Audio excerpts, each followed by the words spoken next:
Hello, everybody. I'm Emma Lawson, a reporter with the Eagle newspaper. Today, I am joined by Jennifer Cain, who is the Director of Capital Projects and Facility Management over in College Station.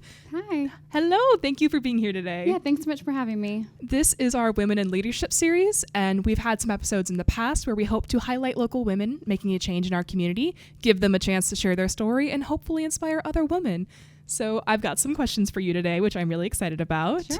Starting off, tell me about what you do in your current role and how long you've been doing it. Yeah, so I've been at the City of College Station almost a year and a half now as a Director of Capital Projects. And so what that group's responsible for is certainly capital projects. We have a wonderful group of project managers who manage projects like parks, roads, water and sewer infrastructure, fire stations, all those types of things.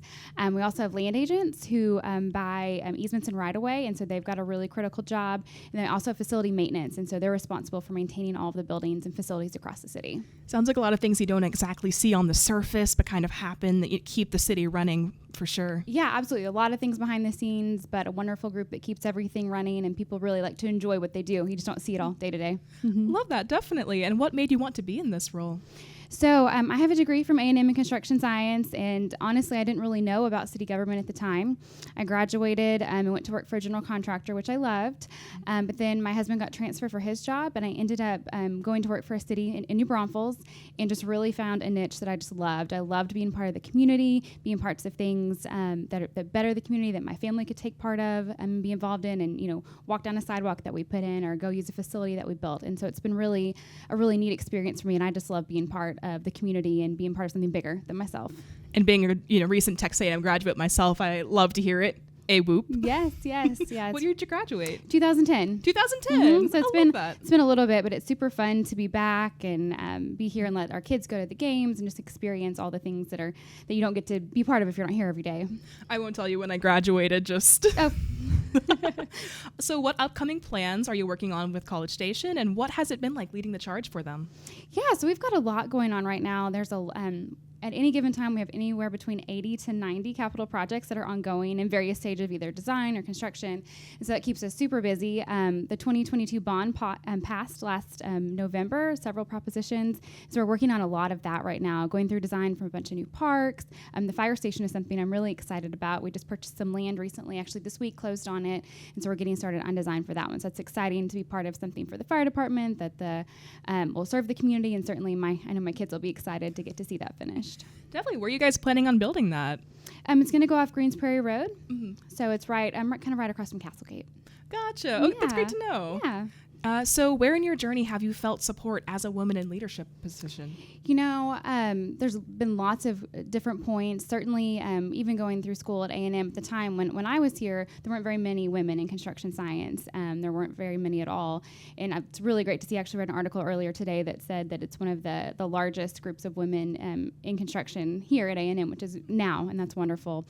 But I certainly had some professors that poured into me and really encouraged me in my journey. When I went to work for that general contractor in Houston, again, there were certain people there that just really poured into me, helped me grow, helped me learn things. And then now, absolutely, this is probably the most supported and encouraged I've felt anywhere. There's just a wonderful management team at the city, wonderful group that I work with. They're all just wonderful people to be around, encouraging, supportive. And so it's been really a really great experience. Yeah, I think that's definitely one of the benefits of A&M is a lot of women are able to step up and just jump into engineering and jump into construction and being able to use that classwork and, find those connections and everything. Yeah. And it's been truly great to see. It is. For sure. So has there been a time you didn't feel that support or found it difficult to be in your role as a woman in your field?